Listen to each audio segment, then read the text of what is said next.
as the world continues its journey of turning itself more and more upside down, many of us have begun to wonder, well, first, what if we stopped doing that? There's a crazy idea. And second, is it possible for us to turn the world right side up instead? Is that not an available option? I think it is. But to truly accomplish this, we'll have to go to the absolute root of the problem. In order to right-side an upside-down world, we will need to know how to restore an upside-down community. And in order to restore an upside-down community, we will need to know how to fix a single upside-down life. And in order to do that, we will need to understand the invisible software running in your brain.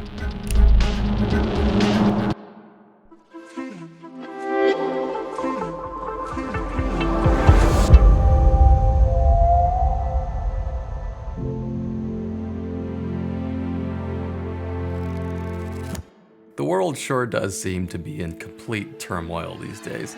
Often the reasons behind why people disagree are complex, and for many people, that to even begin to untangle what's going on feels impossible. But it's hard to work together if we don't agree. So in today's video, I'm going to take that complex topic of how and why humans disagree and boil that down into a very simple framework that you can use to understand how to build more successful relationships, teams, and other human organizations. The first thing to understand is that all human beings have something in common, which is that we exist in such a way that we are in an environment surrounded by objects that are outside of us. And we use our senses to perceive that environment. Our brain processes all this information and then presents to us a representation of what we hope is an accurate picture of what is happening outside of us. A disagreement then is when two or more people are experiencing different internal interpretations of what they think they are seeing in the world. How is it possible that we can see things so differently? We need to understand how our brains work.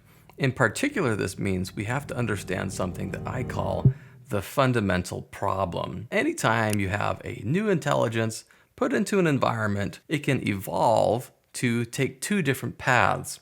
One path is the path of perceiving reality. This means the objects in your reality, as you sense them and perceive them, and your brain creates a map or a model of what it's seeing out in reality, it presents to you a model that looks pretty similar to what is outside of you. Or it can evolve to take the path of perceiving meaning, which means it perceives things not as they really are in reality, but it sees them in a way that are useful to it as an organism. So the big question is it better for an organism to evolve to see things as they really are? Or is it better for an organism to evolve to see things in a way that are useful to that organism? Imagine you've been spending a day at the zoo and you've been checking out the red panda exhibit. And now you decide, okay, I want to go and navigate to the wolf exhibit to check out the wolves. You look down at your map, and the map that you were presented with looks something like this. Just kind of a raw satellite image. Well, that's not very helpful. What if we add on some labels and a couple little lines that indicate where some of the paths could be?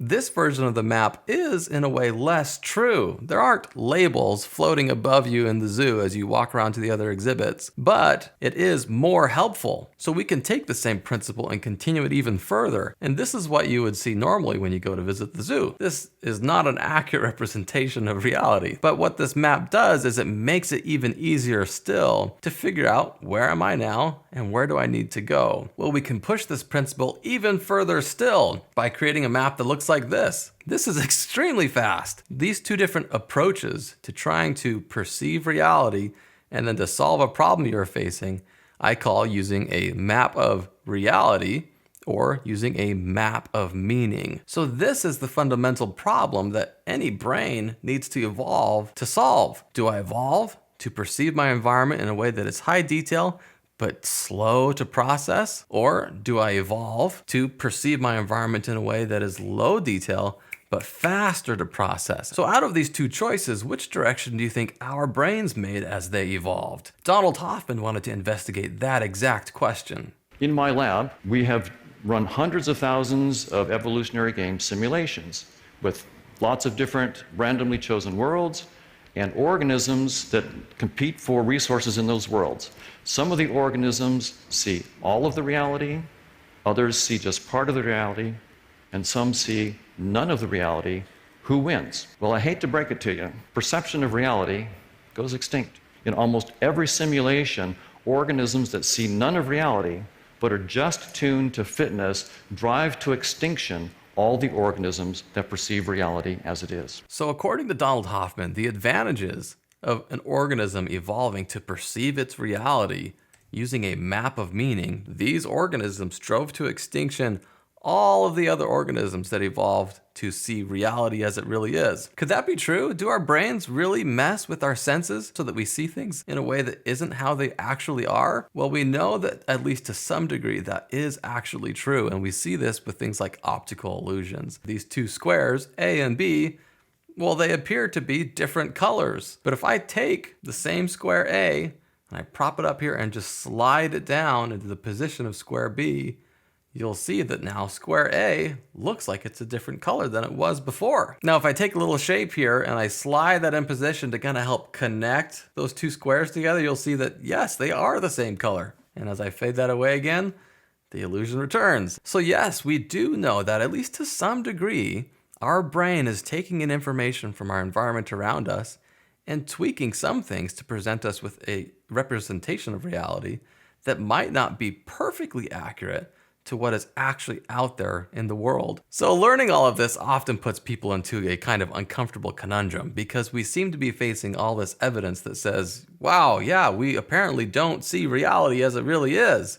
That seems crazy because our reality does seem and feel so real, and it would seem so important that we should sense reality as it really is. So understanding the path that our brains took as they evolved to solve this difficult problem is the key to everything.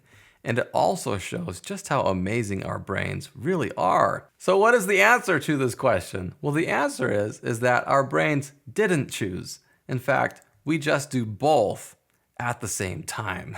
Okay, so what does that mean? Okay, so as you look out into the world, you have raw sensory information that is coming into your brain. And your brain processes a map of reality, which is what you see and experience as you open your eyes and look around you, a highly detailed, fairly accurate representation of your environment as it is around you. But all that same sensory input that is coming into your brain is also processed in another way, a map of meaning. It's faster to process, it's easier to understand solutions to the problems that you're facing. And so what your brain does is it simultaneously will experience both of these perceptions, but you don't see your map of meaning, right? When you open your eyes, you don't see a cartoon version of the world or a more simplified or condensed version of the world. That's processed in your unconscious. That part of your brain that is making those observations and gathering those fast and rapid insights will communicate or project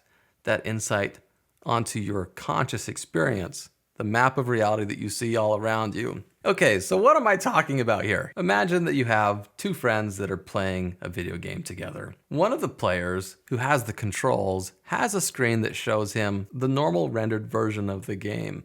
He's playing, looking at the map of reality. Well, his friend, who is also helping him play this game, is looking at a different screen, a completely different rendered output of the game, that for him maybe shows him specific highlights of the locations of enemies. What he's playing is a map of meaning. Player 1 certainly can't see player 2's screen, but he can hear all the information that he's yelling out to him. This is what your brain is doing. It projects meaning down onto the things that you see in reality around you. So what this does is it allows your perceptual experience to have the benefits of both. This is the best explanation for what it is that you experience as you open your eyes and walk out and navigate your environment around you. You'll see things around you, but not all objects arrive at your perception at once with equal importance. Some objects will carry more meaningful weight to them than other objects. This is all made possible by this kind of combined perceptual experience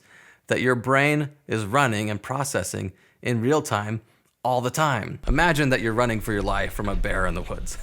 This video is fake, by the way, but I think it's a great example. As you are running from a bear, you will naturally notice a lot of things in your environment that are relevant to your current predicament, right? You're going to notice the bear, you'll notice trees, you'll definitely notice your bike that you're using to escape from the bear. All of the different objects that you will notice can essentially be sorted into two different categories. You have on one hand a category called affordances. These are things that are helpful to you based off of your current aim. The other category of things that your brain will notice are called obstacles, the things that are not so helpful based on your current situation. Anything else that is neither an affordance or an obstacle to your current aim, like that small bush or the thousands of pebbles on the ground as you're racing past, or the millions of other things that are irrelevant, well, because those things are irrelevant, your brain filters them out and doesn't pass them forward to you. It doesn't assign them meaning. And because of that, they essentially become invisible to your perceptual process. So we mostly only see the objects that fall into these categories, affordances and obstacles, but we don't just see them, we don't just perceive them, but we also experience a feeling with them. We experience them as either good or bad. So you turn around and you see a bear, you don't just objectively notice the pattern or shape of that bear and say, oh, that's a bear, and then think through, this could be really bad if this bear catches up to me, right? No, the experience of perceiving the bear arrives with an emotional payload that feels bad. You see the bear and you experience the meaning of that bear at the same time. We exist in such a way that both seeing and feeling the meaning of what we see happen together so seamlessly that we experience them as one single cohesive perceptual experience. We are all navigating our game of life, but for many of us, half of our perceptual experience is obscure and unknown to us. Okay, so let's take some time to understand all the different players that are on the team of your perception. And there are actually 5. That's like 5 different players who are all seeing a specifically different perspective to help you navigate your reality and achieve specific different kinds of goals. Because of the way in which these processes have a way of coloring the way that you perceive the world, it's become a popular convention to name them after colors. You have red, amber, orange, green, and blue. Now, I'm certainly not the first person to use this convention of colors to represent the way that our brains process information. Clara Graves and the folks from spiral dynamics, or also integral theory, have used a similar convention as well. So if you're familiar with some of their work, you may notice some similarities in the categories that we'll talk about today, but also there will be some differences as well. So let's begin with our first map of meaning, which is the color red. Red is your survival map. Remember our experience running from a bear in the woods, right? Red is the map of meaning that your brain uses to process what things are relevant to helping you stay alive. You have your organism maintenance, eating when you're hungry, or you're sleeping when you're tired, or drinking when you're thirsty, resting when you're fatigued. Next, you have the category of protection, which is trying to avoid things that would prematurely disrupt operations, running from predators, fighting off enemies, not falling off cliffs, and avoiding all the possible dumb ways to die. And then lastly, you have the category of reproduction, right? Any organism that doesn't reproduce ceases to exist. And so naturally, over time, the first kinds of concepts that an organism can be aware of are going to be concepts that they pick up that help them continue to exist over time. So the important thing about red is that red simply wants to survive. Red is like what you see in the cartoons when there's a really hungry character who looks out and normally he sees his friends and suddenly now they all turn into delicious steaks. You look out into the world and sensory information comes streaming into your brain. One part of your brain creates a map of reality that shows you objectively what you're looking at.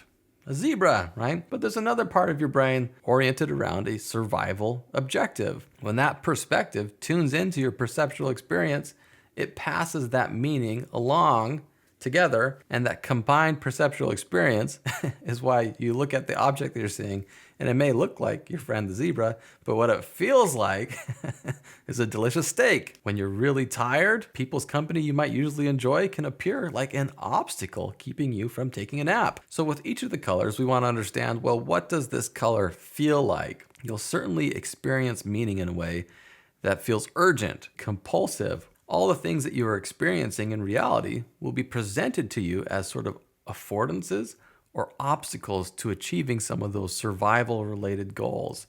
And they will feel good or bad. So you can probably understand why we need red. It helps lay the foundation for keeping an organism alive. It shows you the world in a way that helps you to exist. And that's really helpful. All of the colors play an essential role in how an organism evolves.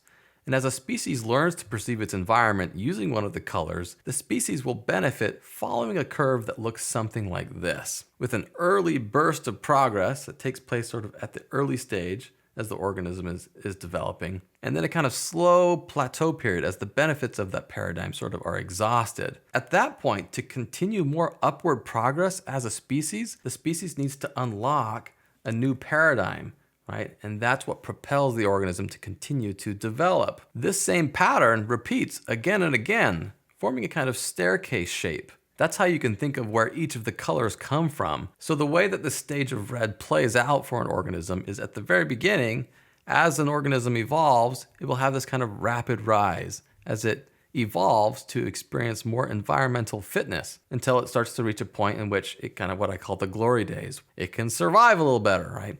That's the rapid rise in the glory days for red. When we look out into the world right now, we experience our sort of map of reality that gives us a perspective that's something like this. High color, high resolution, good senses that allow us to understand high detail in our environment. But early organisms don't have this high level of senses.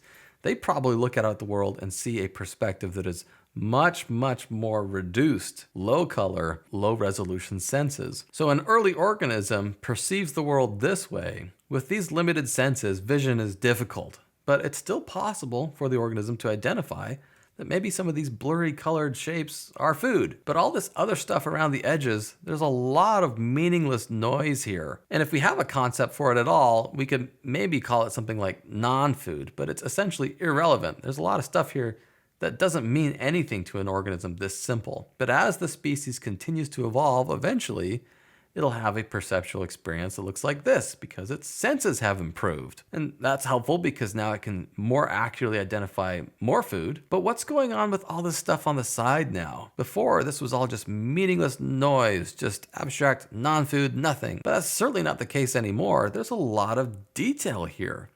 In fact, take a look at this little non-food is different than this non-food. Even though they're both meaningless non-foods, they're not the same thing. And it's that observation that begins to sort of push and challenge the current paradigm. There seem to be more things here than we're aware of. Well, the species may continue for a period as it continues to push against that resistance, but eventually it reaches a point where that resistance becomes so strong that a paradigm shift is able to take place. We need to have a concept for these two things that used to be meaningless and invisible to us. Maybe we should call this thing like an unripe berry. And maybe this other pattern we recognize over here like a leaf. That's cool. And this is what introduces us to the next paradigm, which is called amber. Red is a very useful perspective that helps the organism understand, how do I survive? But once an organism is able to survive, well, now it'll have high enough senses that it'll start to see that there are other things in its environment that aren't related to survival. And so it needs to be able to start answering the question, what else is here? What amber does is it takes the basic concepts that existed in red, things like food, and it opens up an entire new sort of dimension of things that could exist inside of that category. For you, there's probably meaningful difference between bacon and salmon, ribs and chicken. But for a hungry dog that's operating in a red mindset, they might as well be the exact same thing. This same kind of category expansion is what takes place with other categories, like that meaningless non-food. Well, now there's a whole world of things that used to be meaningless non-food. There's an entire universe of concepts that we need to be aware of and conceptualize. Transitioning from red into amber is kind of like opening up into a whole new dimension of reality where there's a whole world of stuff to be discovered and explored. So think about what it would be like for an intelligent organism encountering a world of things for the very first time. You would just discover that things exist. And at this point, we have no idea how or why they exist, but they clearly do. And these things also appear to do stuff. They do things when you interact with them. What is that? Hey, funny. Wow. All of that discovery needs some sort of system to organize it. We need a basic way of managing and storing and recognizing all these different kinds of things. And that's what Amber is. It's a very simple operating system for real-time concept recognition. That's its purpose. So as you go out into your environment and discover something like, for example, a rock, you're going to create a concept of what a rock is. There's going to be a lot of other things that you're going to create concepts for. Trees and branches and streams and clouds. These are all going to kind of become concepts that you store in a place that I call your conceptual compendium. What's important to understand about this collection as it continues to grow is that your compendium is your view of the world. If you have less concepts, you will see less and experience less in the world. It's called the Bader-Meinhof phenomenon, or a frequency illusion. One of my clients in the past was T-Mobile, and I had the opportunity to work with some of their teams. And in that process, I got to learn a lot about their cell phone towers. And as that concept was more firmly embedded into my conceptual compendium, what I noticed is as I would navigate the world, I would suddenly start to see cell phone towers everywhere, all over the place, in places that I previously did not see them at all. If you don't have a concept for something, you will not really see it. Think about an untrained intelligence encountering a door for the very first time. There's a lot of detail going on there that you could get completely lost in. Wood fibers and paint colors and gradients, reflections, materials and mechanical assemblies. But you don't deal with or think of any of that when you walk up to a door. Instead, all that raw sensory information of the door comes into through your perception and then is processed, right? Your brain creates a map of reality, an image of the door that you see, right, in all of its full detail. But then your brain also processes your map of meaning. Amber will kind of consult all of the concepts that you have in your compendium and then say, oh, I know what this is. I know what this means. The visual detail of what you see will be layered with meaning. You'll see a door. You'll see a handle. You'll see an object that can be opened. So you need to have a concept of what a door is in order to open a door. Let's go back to an early organism, learning how to adapt to its environment. If you have the concept of what a strawberry plant is, that could be extremely useful. You can actually recognize strawberry plants and use that to find strawberries, right? You don't have to find food directly. You can find things that will lead to food. And that is like a huge superpower for an organism. This is what leads to that rapid rise. There's a whole environment out there full of unknown objects. And as an organism learns to conceptualize and experience all those things, it builds a bigger and bigger and more robust conceptual compendium. And as it builds out its conceptual compendium, now it is in a situation where it's navigating its environment, and less it's running into things that it doesn't understand, and more it's running into things that it already has a concept for. So building out your conceptual compendium is extremely important because it creates your map of the world, of all the things that exist around you. In human beings, you see this part of development play out particularly in young children. Maybe you've seen some of those videos where kids try new foods for the very first time. What's this? That's bread. Cheese. Cheese? They're recognizing something that they have no concept for, and so they're pinging their existing concepts. Is this cheese? Is this bread? Right? No, this is tofu. Oh, okay. As you build out your compendium, that's what brings you into sort of this period of amber contentment. I have a pretty thorough map that helps me understand the world as it exists to me, and that's a good place to be. So what is the pressure or this tension that comes in to kind of start to challenge this perspective that Amber has? If you've seen the movie Dune, there's this great scene where a character spits at the Duke. Hold. Thank you, Stilgar, for the gift of your body's moisture. We accept it in the spirit in which it was given. But then it turns out that they realize that spitting is actually just a local custom.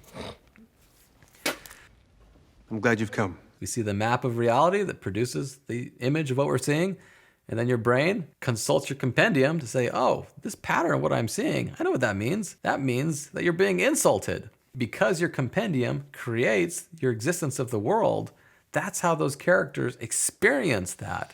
They see the pattern and it arrives with the meaning of an insult. And this is the kind of difficult thing that Amber does to you. It shows you the world based off of your concepts, whether or not those concepts are accurate or not. When you walk into your living room and see this, a large fabric-wrapped structure in the middle of the room, how much mental work do you have to do in order to recognize that object as a couch? Probably none, right? This is Amber's role. It's real-time concept recognition. But this illuminates some of the problems that Amber can have. Somewhere in your conceptual compendium is the concept of our Earth.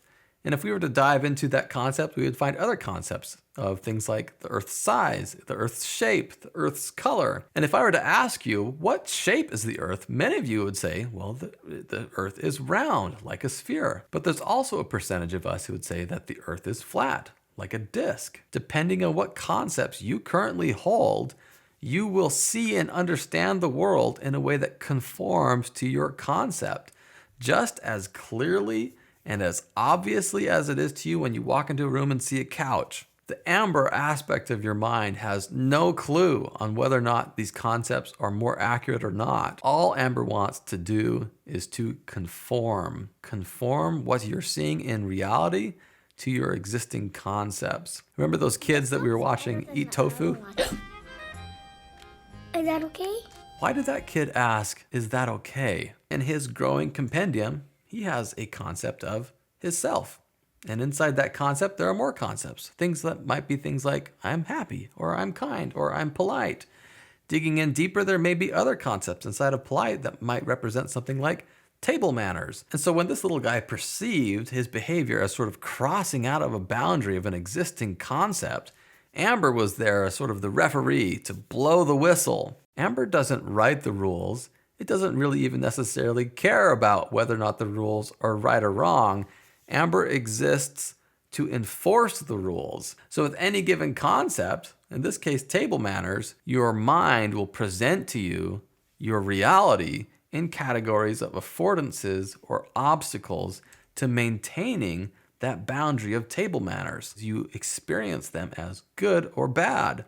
Keeping some kinds of rules will feel good. Breaking some kinds of rules will feel bad. Have you any idea of the shame you bring on our family? Yeah! Where does that feeling come from? Think about it this way. If you developed a concept for a strawberry plant, but that concept is so flexible that as you look out at other patterns you encounter in your environment, this would also qualify as strawberry plant, and this would also qualify as strawberry plant, and so would this, and so would this. If that's how flexible your concept of strawberry plant is, you're gonna have a very difficult time finding strawberries. So from an evolutionary necessity, your concepts have to be very strict and discriminating. If you have a concept of what a strawberry is, but that concept isn't strict enough to reject a stimulus that kind of looks like a strawberry, but maybe isn't quite a strawberry, this is not going to end up well for you. Maintaining a very high level of conceptual integrity is crucial. So if you've ever met someone who seems like they are defending their worldview as if their lives depend on it,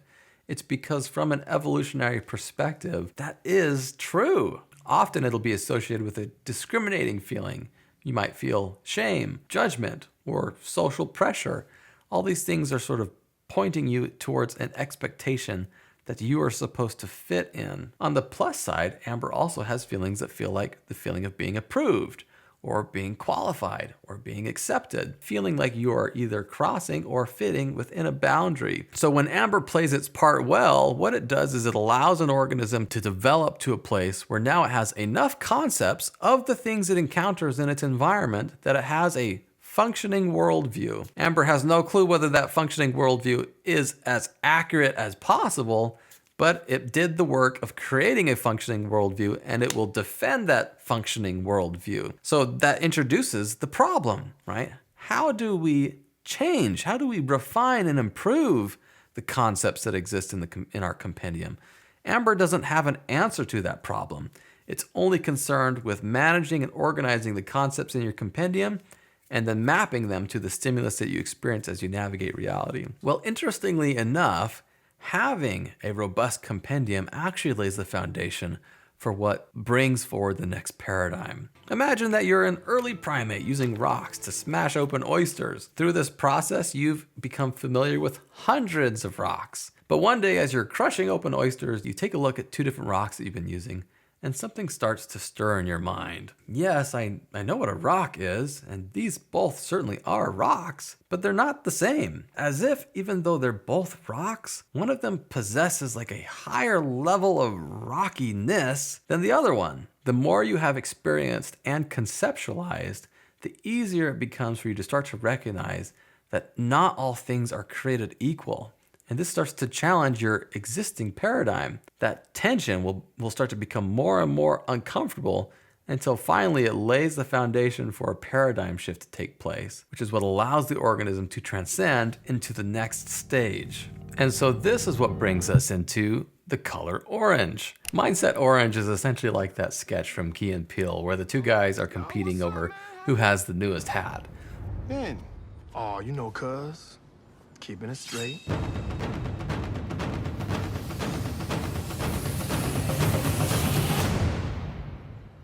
The next day, Peele shows up and his hat still has the bag and the receipt. Oh yeah, well, my hat is actually still on display. Oh, well, you think that's cool? Well, I'm wearing a hat that's still being made.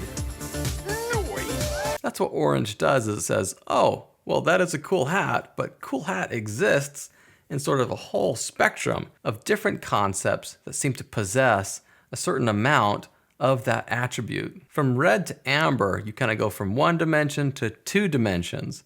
And as you move from amber to orange, essentially what you're doing is you're expanding another dimension still. You're taking your entire conceptual compendium and recognizing that every concept that exists in your compendium exists on a scale. With this new insight, what orange introduces is the potential for true creativity. Remember our example with the rocks? Well, you could have a rock that might have different levels of sort of rockiness. Maybe we've got a small rock that's not very good for cracking open oysters. Well, maybe I've interacted with a level 50 rock before and I like those. If I know the difference between a level 25 rock and a level 50 rock, well, then it makes it easier for me to start to imagine, well, what kind of rock would be even better? As I'm able to imagine that kind of concept, the natural next step for me is then to take something like a level 50 rock and then change it to try to turn it into a level 75 rock, right? And so now this imaginary concept that didn't exist in reality before can suddenly become realized. So orange is able to take any existing concept that exists inside of your conceptual compendium and start to use that same process to improve it. So you could take a concept like, for example, a meal. This meal that you're describing right now exists on an orange spectrum from a low level all the way up to a higher level. Sometimes I jokingly call orange the hold my beer mindset because it's able to take a concept and say, oh, you call that a meal? Hold my beer. Check this out. You mustn't be afraid to dream a little bigger, darling. So orange has sort of this perspective to be able to take any existing concept that you've created in your conceptual compendium and then recognize that it fits onto sort of a scale from 0 to infinity. But that's not the only thing that orange does. Orange is also able to imagine the concepts that exist in between concepts as well. So you could take two different concepts in your compendium and imagine, well, what kinds of concepts that don't exist could exist. So for example, you may have a concept of a rock in your compendium. You've found those out in nature. You've also found things like sticks. Well, orange is able to kind of look between those two concepts and imagine what kind of thing could exist in the middle. It doesn't exist in nature, but now with that orange creative perspective, we can make that thing real. And now the concept of a hammer does exist inside of your conceptual compendium. And then we can do the same orange process. Well, you call that a hammer. Hammer is something that exists on a scale. Now, how does orange help solve the problem of when we have a concept that may be inaccurate? You can think of many of the concepts that we have in our compendium as essentially a collection of experienced evidence. We look out into the world, we experience what we're seeing, And the collection of those experiences with the object that we are encountering, that forms our concept that we have of that object. Every one of us believes what we do because we have experienced things that support that belief. That concept that you have formed in your mind is supported by the collection of evidence that you are experiencing. Well, where does that evidence fall on a scale of quality? You can imagine how the quality of evidence could improve as you advance from maybe cloudy and unclear evidence to a form of sharper and less cloudy and eventually even more thorough evidence. So by being able to imagine sort of this scale of different levels of quality for evidence, this allows an agent to then imagine and say, well, I made this observation before. What if I went out into my environment to make a similar observation, but I did it using a higher level of quality for the evidence that I'm going to gather? A less cloudy and a more clear and more thorough investigation of the things that they're encountering in their environment. And as they do that, that allows them to either confirm or update the concepts that exist inside of their conceptual compendium. This is the mechanism that helps remedy some of those shortcomings of AMBER, because it allows for false concepts to be updated to higher levels of accuracy and for true concepts to be reinforced. So all of these abilities that Orange introduces leads to an absolute explosion of growth. As imaginary concepts that never existed can become real, gaps between concepts can be realized, new things can exist between existing concepts, and then concepts that might need refinement or need to be updated to be more accurate to reality can also be refined and updated. Orange recognizes that there's a whole world of possible improvements that could be made, and then making those improvements improves things. So you can think of the world of Orange like all those concepts that you have in your compendium on a race to realize that next level of what could be possible in their sort of imaginary potential. And as Orange runs its process, that's what happens. Things improve constantly. Agents are looking for ways in which they can take something to the next level. What's the next level of this thing? Well, let's realize that. What's the next level of this thing? Can we make that real? As a species continues through that process of creating those things at higher levels of quality and advancing things to the next level, this leads to a period of the glory days. More and more things are being able to be realized that solve more and more problems. So what does Orange want? Well, you could say simply that Orange just wants more. Whatever you have now, Orange says, well, what's next? That's better. Well, what's after that? That's better. Maybe a more technically accurate answer is to say that Orange wants to achieve. Say you own and run a diner, and inside that business you have a concept of that business's profitability. But how profitable do you want that business to be? Profitability is a concept that exists on a scale from 0 to infinity. Say you did 60K in profit last year, well, let's try and do 80K in profit this year. So when you engage in an Orange achievement-oriented aim, everything you see in reality, it will receive meaning in the way in which it corresponds or relates to that achievement-oriented objective. This is how many of our businesses are run today, by focusing very strongly into that goal-oriented mindset. Go and watch any recent documentary about a company that got too focused on trying to achieve that next level of revenue or that next level of profit. It's always the same pattern. The CEO and the board look out into the world with that goal in mind, that raw sensory information of the things that they're seeing out there in their environment. Well, that flows into their brains. Your brain generates a map of reality. You're seeing objects, how they look objectively, but that same raw sensory information produces a map of meaning, which is then controlled by an Orange goal, and that Orange goal maps meaning onto the things that you see. And so you don't see these things as a product that serves people in a specific capacity. Instead, the meaning that is mapped onto it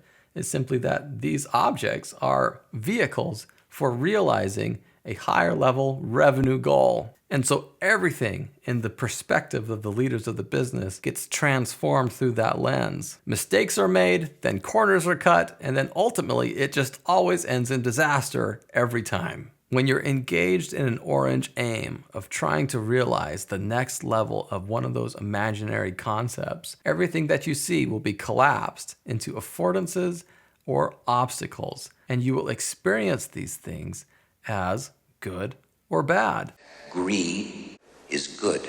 So, what does orange feel like? Well, on its negative side, orange can feel greedy, it can feel vain, it can feel competitive. On its negative side, orange has no context. It just wants to achieve more because it's more. It just wants to achieve growth for growth's sake. It's that feeling that just wants to be the best. On its positive side, orange can feel exciting, inspiring. It can feel adventurous or even brave. So as orange plays out its role, this leads to lots of problems being solved. But there comes a period of contentment. This doesn't imply that you are content with what you have, that you've realized all of these new improvements and now you're satisfied.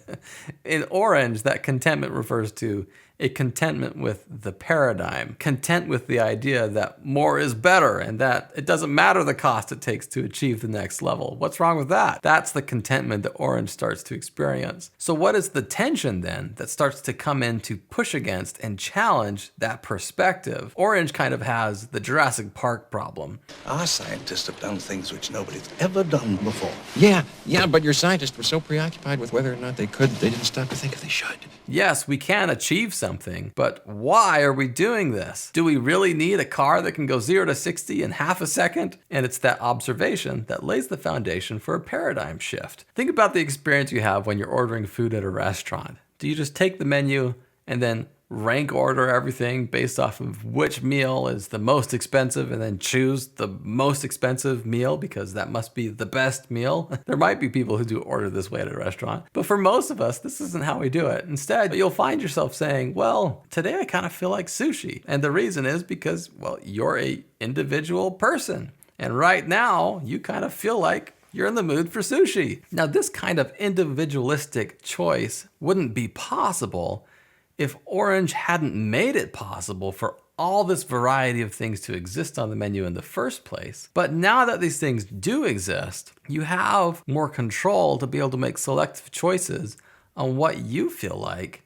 based off of your individual desires in the moment. So in that way, the fruits of what orange achieves are what open up the possibility of a new paradigm. And that's what leads us into our next color, the color green. Inside of your amber conceptual compendium, there is one concept in particular that's very important, and that concept is your concept of yourself. Green is particularly interested in that concept, who you are as a person and what makes you you. Well, how do you define a self? Where does that definition come from? Well, that concept lives inside of your brain, and so it has to define itself based off of concepts that are available to it. Well, now we've entered a world where we have a giant, enormous catalog of concepts, both concepts that have been realized, concepts that are still imaginary, and everything that you can conceptualize or ever could be conceptualized exists inside of this compendium. So imagine, if you can, that sort of infinitely large compendium of concepts. You see objects, activities, colors, places, people, things. As you fly along passing over all these concepts in your mind, you'll probably notice that you feel drawn to some of those things more than others. In this way, you could say that we kind of discover ourselves with a kind of default setting. There are certain concepts that we will feel a natural affinity for. So for example, when I go out to eat, I often like to get a burger. Well, a hamburger, right, that concept exists on a whole scale, right?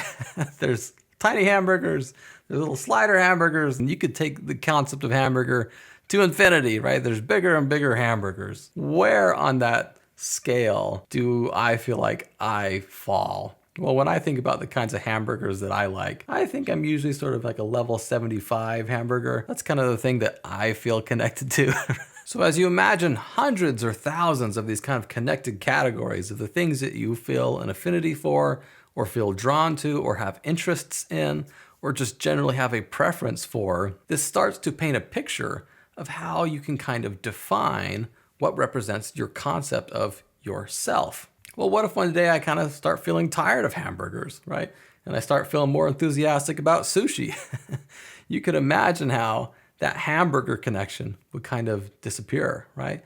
And maybe a new connection connected to sushi would start to form. Well, if that's your concept of yourself, there's a vast, infinite amount of other potential combinations that could be used to define other kinds of concepts for a self. And as you think about your friends or your family or other people, you can imagine the ways in which you're similar, the ways in which you are different. Now, this concept of a self is still a concept, just like any other concept in your compendium, which means that it can be imagined on a scale of what you could call actualization.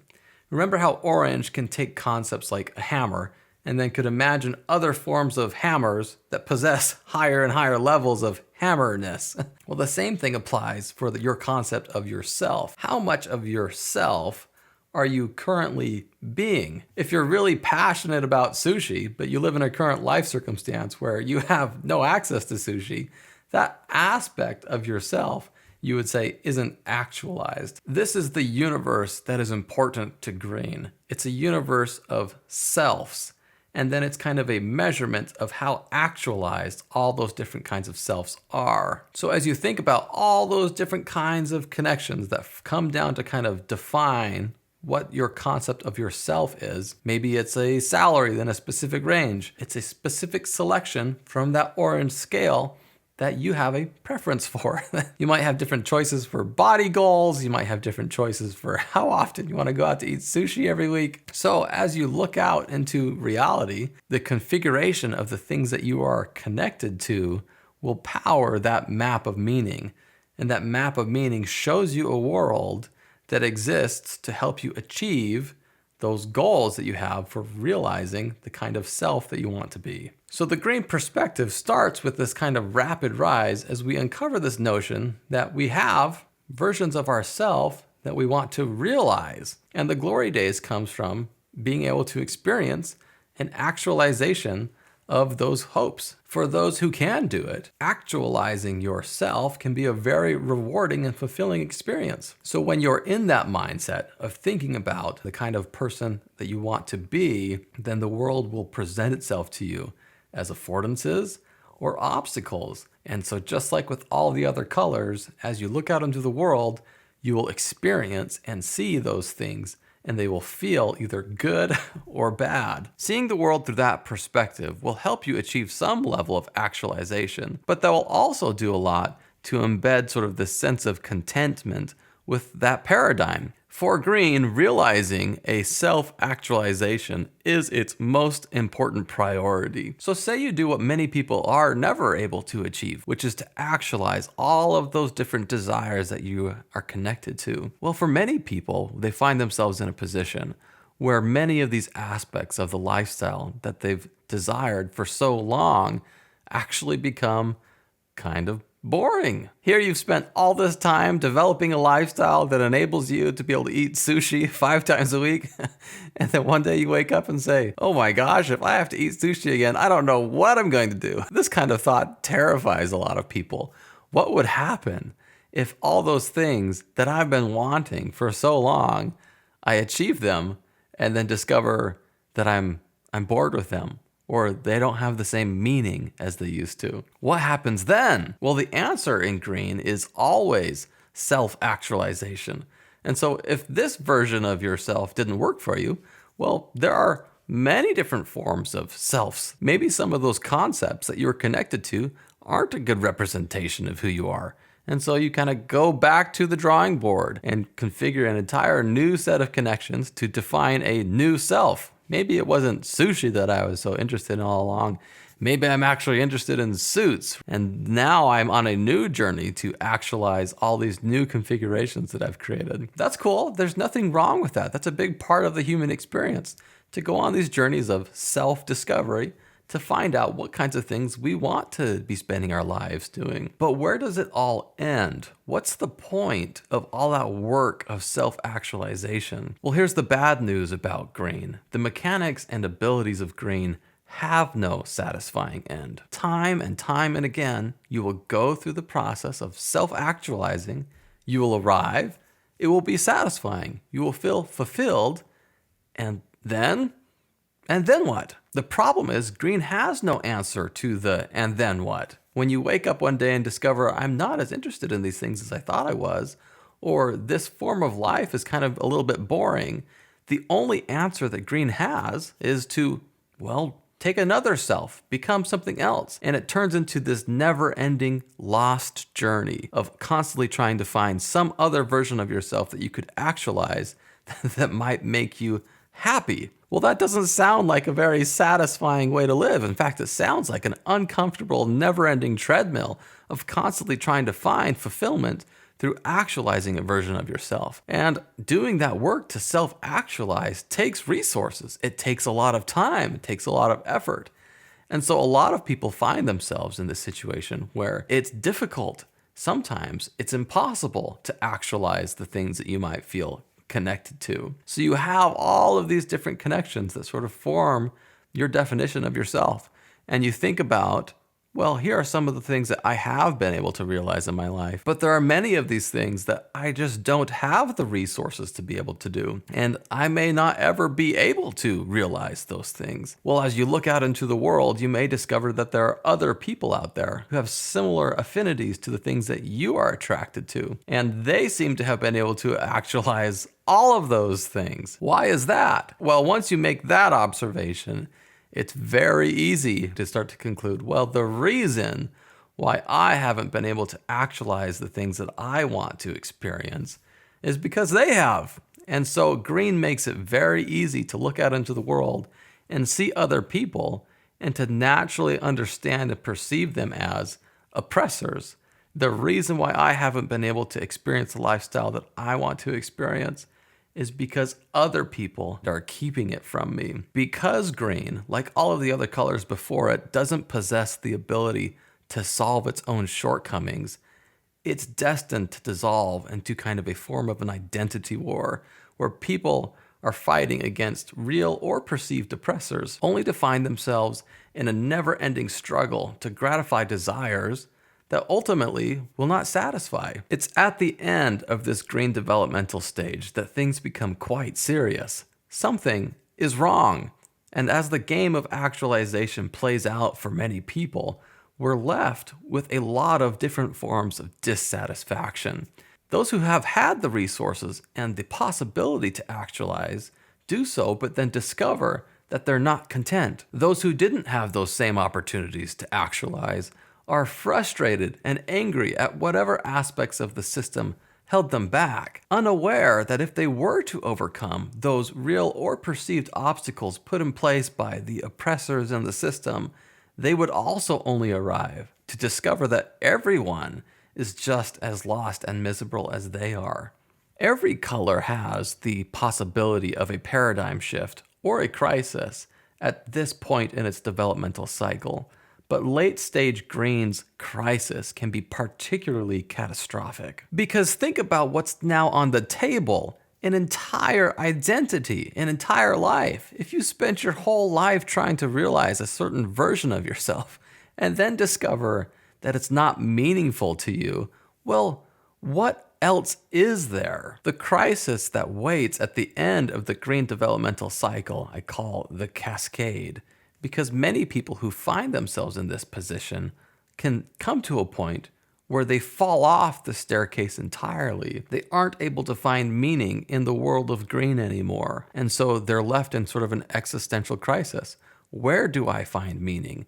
And as they fall, hopefully, they catch on to earlier forms of meaning. Maybe they find meaning in achievement for achievement's sake, or they find meaning in trying to be somebody who does a good job at obeying the rules, being a good citizen. Or for some very unfortunate folks, they find that at least there's meaning in trying to avoid pain or hunger, or at least trying to keep themselves alive. Though it's fortunate and helpful to have lower stages of meaning that one can catch on to in an existential crisis like that, it's not exactly a solution. This is a dismal picture, but it is not the end. There is another perspective that challenges the paradigm of green, and it is the key to everything. Each color in the staircase has a way of laying the foundation that leads to the transition for the next color in the series. And navigating the transition between green and blue is probably the most counterintuitive transition in the entire staircase. There's kind of a gap that exists. It's not too difficult to make the transition. It's just kind of counterintuitive. It requires a little bit of a leap, Okay, so what is the insight that pushes beyond green, and why is it so difficult? Remember, we are like entities encountering a world for the very first time. You have red that helps you answer the question, how do I survive in this environment? And it sees the world in terms of good and bad being oriented around survival. Once you can survive, you naturally need to understand what else is here. And so amber comes into play to help you have an operating system for conforming to the concepts of the things that you encounter in reality. Then you need to start to answer the question, what else could be here? And are my concepts accurate? And so orange comes into play, giving you a perspective of good and bad oriented around that kind of achievement. That leads to a huge explosion of control and possibility in the environment that the agent is in. And so this leads to green, as the agent can kind of start to have a stance, an opinion, a perspective of what things it's passionate about and what things are possible in that environment. Green makes this possible by being able to feel good and bad in terms of that self-actualization. These 4 stages essentially serve to bring an entity from nothing into something. So that's great. You're now a unique being that exists. But what do you exist to do? Think of it like a man doing the work to restore a classic car. He rebuilds the engine, he restores its systems. With careful, masterful attention, he gives it fresh paint, polish, and details. All the hard work that you could imagine for bringing a road-ready, beautiful classic car to life. But the moment he finishes the project, he turns off the lights, closes the door to the storage unit, and walks away. Nobody sees it. The car is never driven. Once a week, the man returns to fine-tune some oil, increase the air pressure, do all the things needed to make sure that car is in pristine condition at any moment's notice to be ready for the perfect joyride, a drag race, a sunset cruise. But none of that ever happens. There it remains, sitting in the dark. What a shame, right? It makes you wonder, doesn't it? Is it even a car at that point? An essential part of what makes a car is its counterpart, the drive. But if the car and the drive are never brought together, what's the point? The car and the drive need to come together. The reason why the gap between green and blue is so hard is because it's something that you can't do alone. All the earlier stages of red through green, these are all sort of the individual level stages. You can participate and develop yourself through any of these stages as an individual. But in order to participate in blue, you need to have a kind of dance partner. You need to have something else to participate with. So let's bring this all together and finally understand the most important color in the series, the color blue. We are like entities encountering ourselves in a new reality for the very first time. But we are not the only entities out here. In this same environment, there are other entities that also exist, that are also on their journey. The question is, what is our relationship? Any entity, yourself included, can essentially be thought of as 2 main parts. You have the portion of your being that is associated with the aims that you have, the part of you that does the thinking, the planning, the goals for the future, the red, amber, orange, and green different perspectives of the kinds of goals you're trying to achieve. And then you have a portion of yourself that is the part that interacts in the world, your body, the part of yourself that goes out to try to realize those different goals. So as you think about yourself in this way, you could kind of say that you have a head and a body. Ideally, the aim and the thoughts of the head and the means and the support of the body work together to achieve those visions. All entities can be thought of this way. You function this way, teams function this way, other people in your environment function this way, companies, governments, all of these different kinds of systems are systems that have a head, an aim, and bodies. A collection of different systems that help them to achieve those aims. So let's start with a company. What is a company's aim? What color, what kind of vision does a company usually have? Well, for most companies these days, most companies have an orange aim. They're trying to achieve the next level in some sort of business-related goal. Well, how do they build a body that would support them in that aim? Well, they hire employees. And so they usually extend a form of incentive to an employee that has a flavor, that has a color.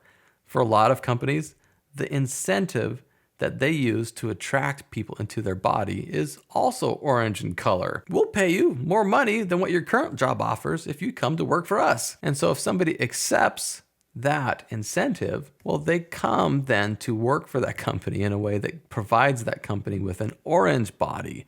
The people who are helping to realize the aim of the company are motivated through an orange aim themselves. Well, not all companies work exactly this way. Some companies that are aiming at an orange objective will actually incentivize their employees by offering them lifestyle benefits. If you come and work for me, I will give you these benefits that will give you the kind of lifestyle that you might be aiming at. So here you have a company that is aiming at something orange, but has built for itself a body that is founded on employees that are aiming at something in a green perspective. As you can imagine, there are a lot of different kinds of variations on how these kinds of relationships are formed in life. A ship captain facing a potential mutiny threatens the lives and safety of his crew members to maintain control. A fundamentalist religion maintains its community's compliance to the religion's standards, using threats of force if necessary. Here we have a for-profit company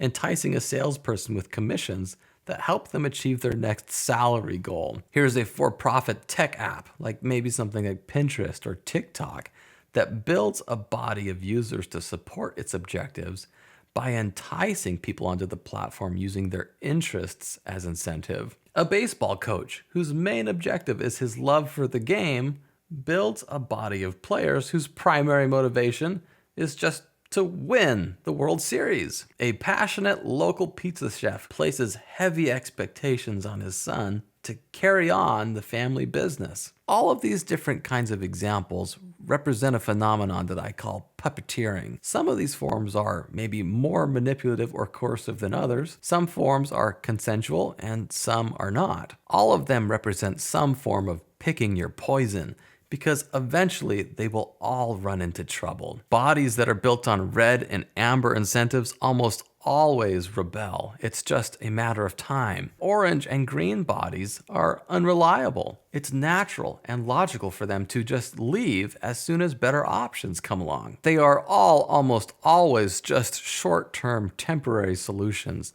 that will provide only mixed results. Maybe you can see how each of these different colors, as they offer different forms of incentives to recruit people into supporting their aim, that there's kind of an exchange of self-interest that is taking place. The agents get something in return out of providing their support to another agent and achieving their aim. So what takes place with blue?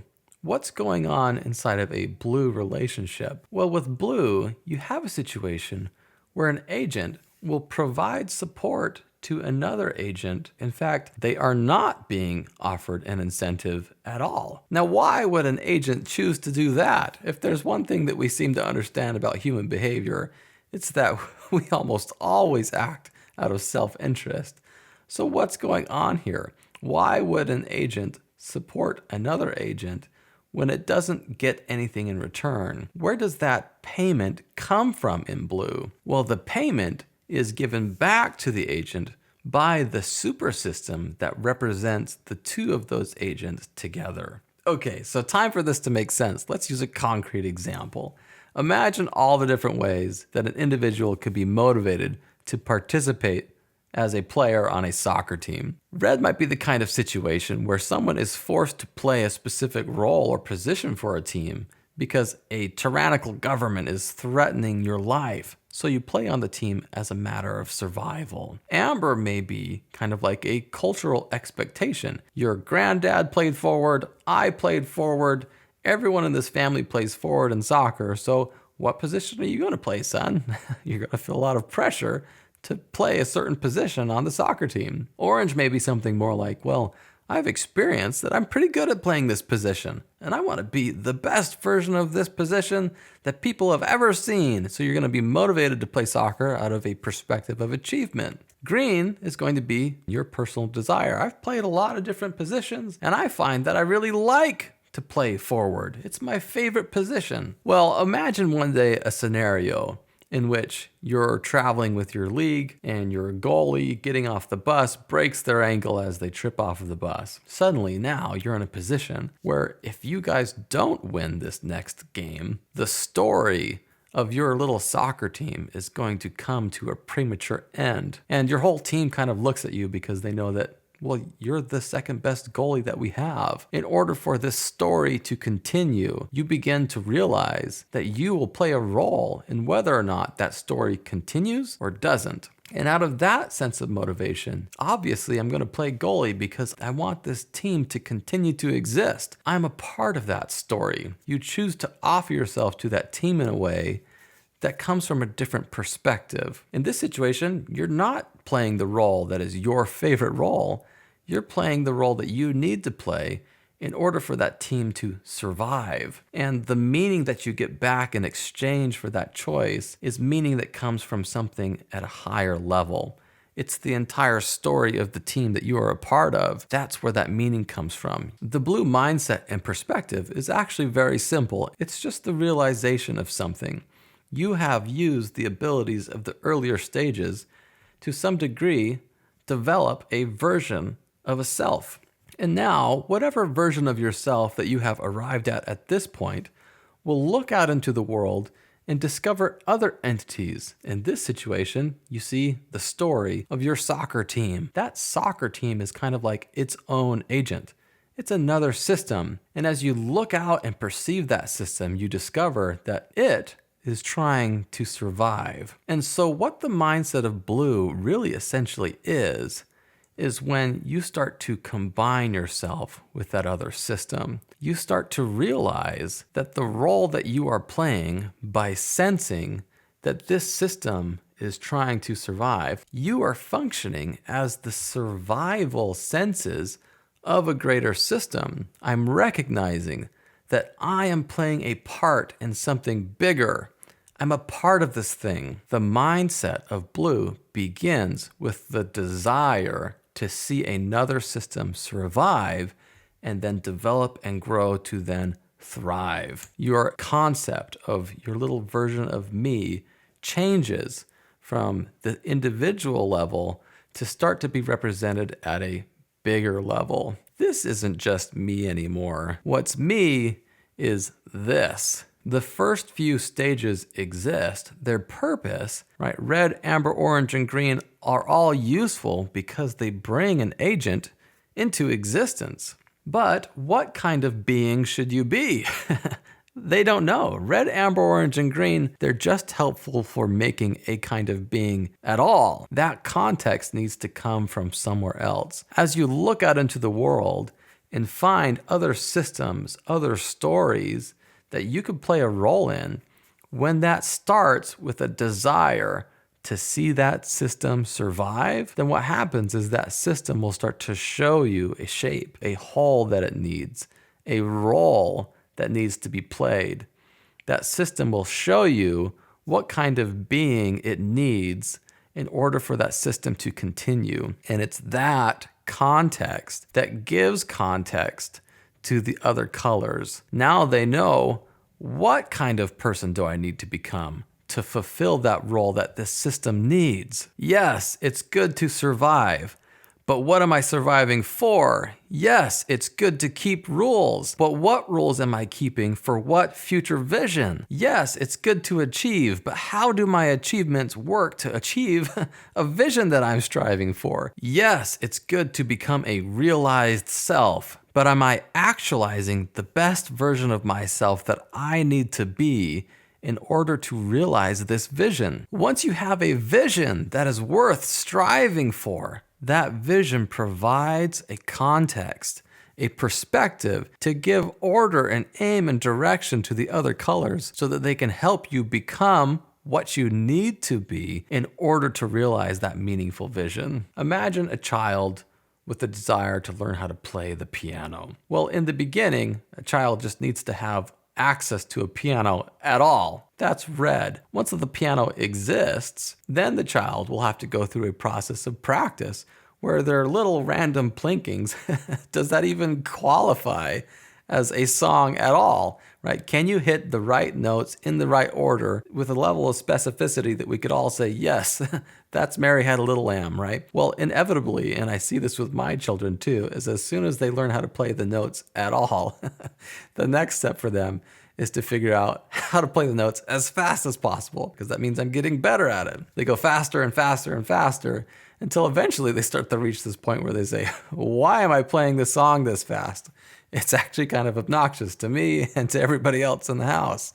What if I tried to play this song instead at a rhythm and pace that feels right and expressive to me? And they guide and direct that expression.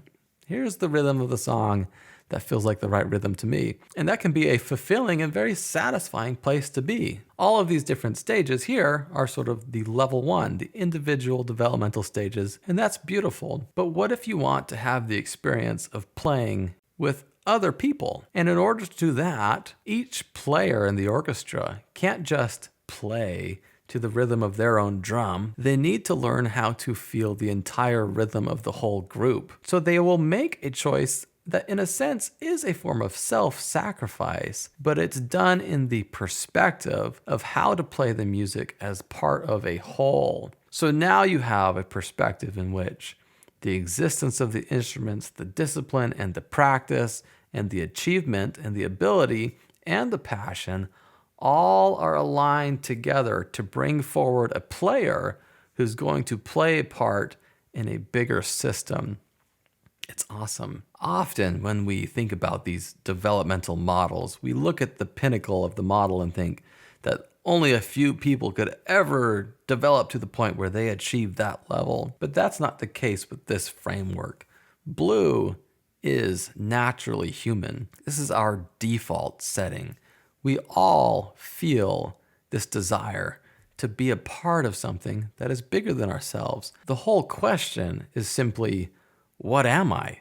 How am I building myself out to be something that could be as useful and as helpful as possible to a greater system that I care about? So blue isn't some hard to attain astronomical achievement. It's human. It is what is in our nature. It's largely just simply when we lose sight of this aspect of ourselves that all these problems occur in our world. Blue begins to respond to that question, what role do I play? And it sees the world as good and bad through a perspective of unity. You will perceive your world as good or bad based on whether the things you encounter are affordances or obstacles in helping you to achieve that vision. So how do we use all this information to right-side our world? So a good place to start is simply to commit to a cause. Think about the systems that you are a part of. Think about the systems out there, the stories that are out there playing out right now in the world. Which of those stories need to continue? Which of those stories need to thrive? As you think about the other stories that you play a role in, all of these different systems that you may find yourself embedded in will have their own aims. Are they aiming at something amber? Are they aiming at something orange? Is there a role that I can play to help retune and refine that aim? This is a journey that we all are on as we try to figure out how to refine and combine and align our aims together. Think back to that experience of an organism seeing its environment.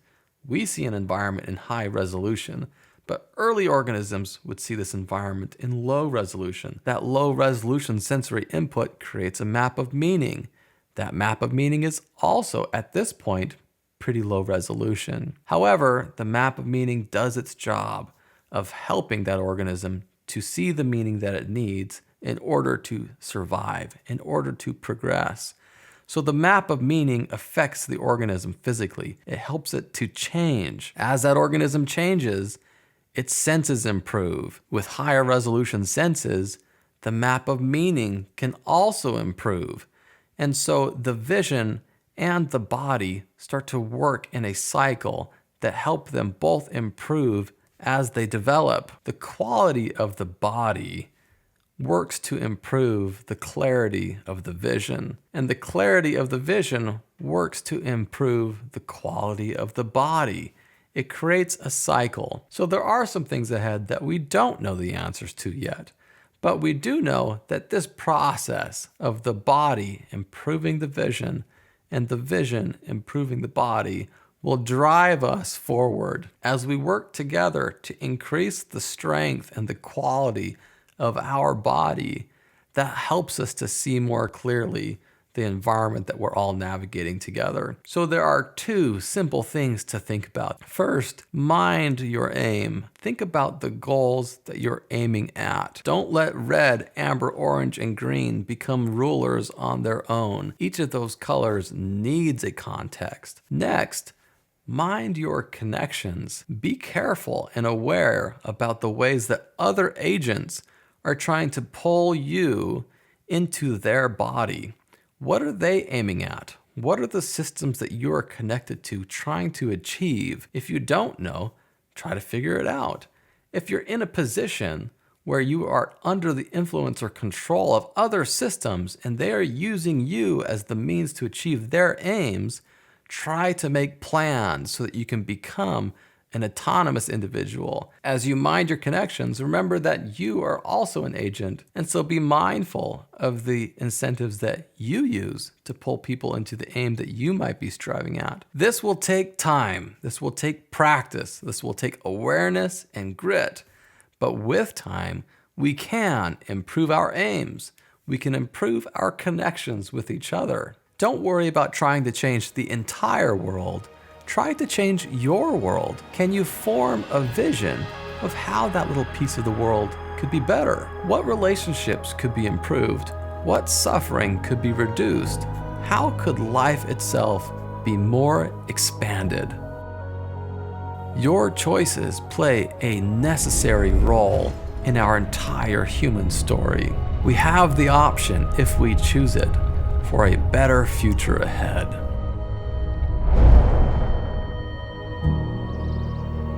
What role will you play?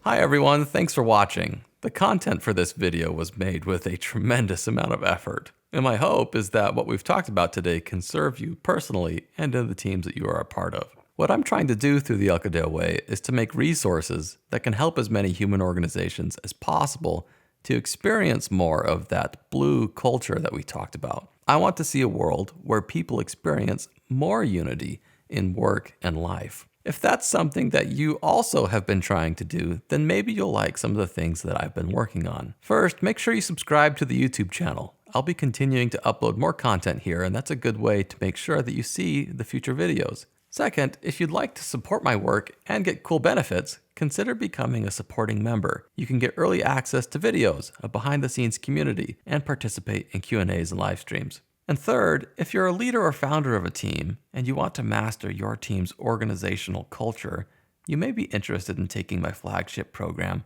Autonomous Teams. That's my in-depth 10-day online program that gets much more practical on how to apply this framework in your team today. In the program, you'll get to work more closely with me to discuss the specific details about your own team as you grow into a more powerful team culture, and participate in a community of other leaders who are on the same journey.